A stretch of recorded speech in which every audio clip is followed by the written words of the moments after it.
আল্লাহু আকবার, আল্লাহু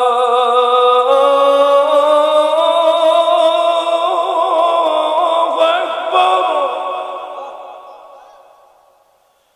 আল্লাহু আকবার, আল্লাহু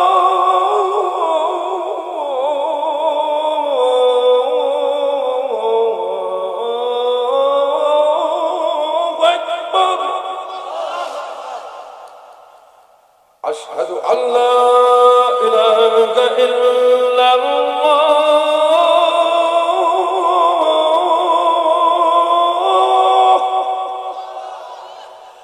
আশহাদু আল্লা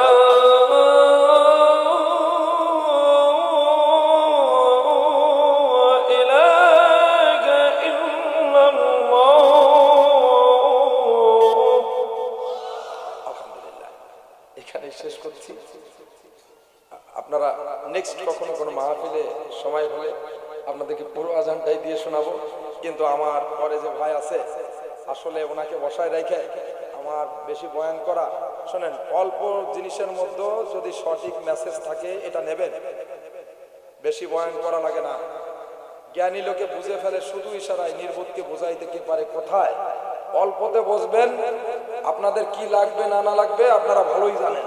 আপনাদের বয়স হয়েছে, সমস্ত কিছু হয়েছে। কোরআন শোনেন, কোরআন কোরআন নিয়ে জীবন গড়ে, নিজের পরিবারে কোরআন লাগবে, নিজের সন্তান তার জীবনটা গড়ার জন্য কোরআন লাগবে, আপনার কবরে কোরআন লাগবে, মরার সময় কোরআন লাগবে, মরার থেকে ওঠার সময় কোরআন লাগবে, বিচারের ফয়সালা হবে সেখানে কোরআন লাগবে, মিজান হবে, দাড়ি পাল্লায় ওজন মাপ করা হবে, পাপ এবং পুণ্যের সেখানে কোরআন লাগবে, এমনকি আপনার জান্নাত পর্যন্ত সর্ব অবস্থায় কোরআন লাগবে।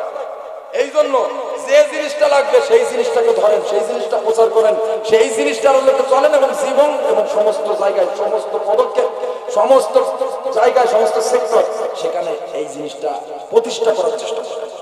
এই বলে এখানেই শেষ করছি। আমিন ওয়া আখির দাওয়ানা আলহামদুলিল্লাহি রাব্বিল আলামিন।